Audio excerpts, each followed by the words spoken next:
My name is Mel Ochoa. I'm the Chief Operating Officer at Landmark Ventures. That's a beautiful picture of me that I do not like them using, but they say they must put up a picture. Welcome to Atlanta if you're not from Atlanta, and if you're from Atlanta, welcome to the Lowe's and welcome to the Social Innovation Summit right down the street. Hopefully traffic wasn't that bad.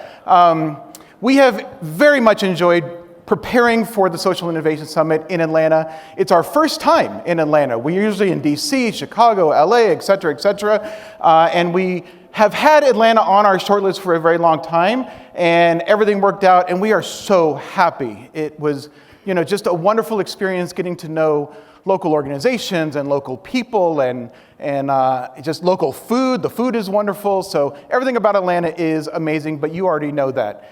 If this is your first time at the Social Innovation Summit, please clap. If this is your second or two plus times at the summit, please clap. That's great. If you are in the wrong place, please clap. All right, maybe the Society of Industrial Scientists, SIS, is down the hall. Well, speaking of cities, my wife and I moved to Kansas City, Missouri a few years ago. Anybody visited, been to, love Kansas City, Missouri? Yes, come visit. We will take you out for burnt ends. And when I say we, I mean Taylor Swift and Travis Kelce and me. We all hang out together. We know each other. It's a small city. But come on through to Kansas City, Missouri. We love it. In Kansas City, there's a very special place, the World War I Museum. It's not as dry as it sounds. It's very interesting. You should check it out. There's also the Truman Museum, Presidential Library, very interesting. But at the World War I Museum, which you see here, it's very interesting. You see these two, they're called Assyrian Sphinxes. Say that 5 times fast. Assyrian Sphinxes on either side. They're about 615 tons, so they're big. There's 2 of them. The interesting thing is one faces east and one faces west. The one that faces east is, of course, facing Europe, and it's called Memory. And it has its, wing over its eyes to hide itself or hide its eyes from the disaster of war. The other one is called Future. And it's looking to the west.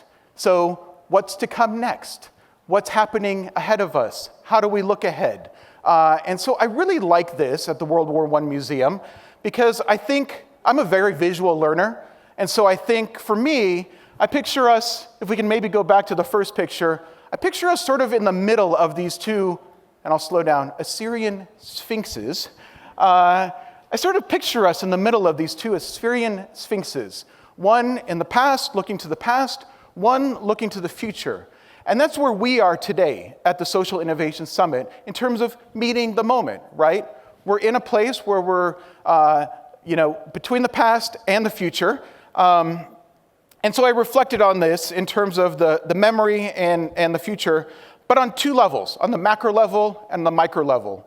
So on the macro level, we have a lot of stuff happening around us in your work, in your life, etc. Society, politics, global dynamics, etc., all the projects and initiatives you're working on in your own companies, right? We're thinking meeting the moment in a macro big level. But then we're also thinking about meeting the moment in a micro level, right? You personally, why are you here in this room? What do you want to take away from this room and your peers around you? What do you also want to give back to the room and to your peers and to the experts around you? I want you to look to your left and look to your right. Hopefully you have somebody on your left and right.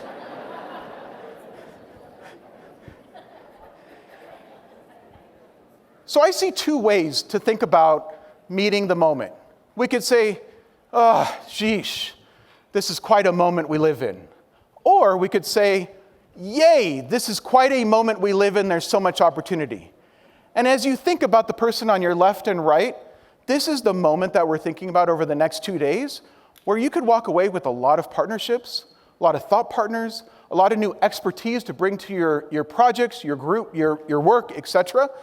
And so I choose the latter. Yay, this is meeting the moment. We're meeting the moment. We're in the moment. I'm going to learn a lot over the next 2 days, and I'm going to really take back to our work what needs to be taken back with some thought partners. When thinking about this moment, a quote comes to mind from John Lewis. We're in a special place for John Lewis. Do not get lost in a sea of despair. Be hopeful. Be optimistic. We could easily steer our ship in a sea of despair during this moment in the world, this moment in time. But what a moment we live in as changemakers. Let's live our fullest together over these next 2 days and partner to create the world we want, not the world we are being given. As we're resetting our stage, I wanted to just say welcome. Welcome. This is such an exciting opportunity, and I get to speak from the heart. I want to express a lot of gratitude for the city of Atlanta for hosting us. This is our 19th annual summit, which is incredible, and you guys have been such a warm embrace in our home for the next 2 days. As I think of 19 years, something that brings me a lot of optimism is the collective power of our community. Someone described us as a group where you can fill your cup. I agree with that sentiment. I feel that's true, but I think we're more than just that. I think we're a place where we inspire action, we uplift and empower each other, and we certainly catalyze the transformational partnerships that shape the future. On my mind, as Mel had shared a little bit about what does it mean to meet the moment, I think we need an understanding of what the moment is. And to recognize that, we need to look back into the past, our history, what brought us into the present, an unfiltered, truthful, and informed understanding of where we are today. And we absolutely require a vision and understanding and a direction of what tomorrow can look like. The past, the present, the future. To me, Meet the Moment is a rallying cry, and I know something about this community. This is not a community that accepts the future as fixed. It's not a community that thinks that we can't change things for the better. We have the values, we have the intention, and we have the purpose to improve everything going forward. And for me, that's what these 2 days are all about. And so with that, I want to say a big thank you to the city of Atlanta, a big thank you to our amazing speakers. You're going to hear some of the most luminary concepts, the most insightful ideas. And last but not least, thank you to you guys for all being here in community with us.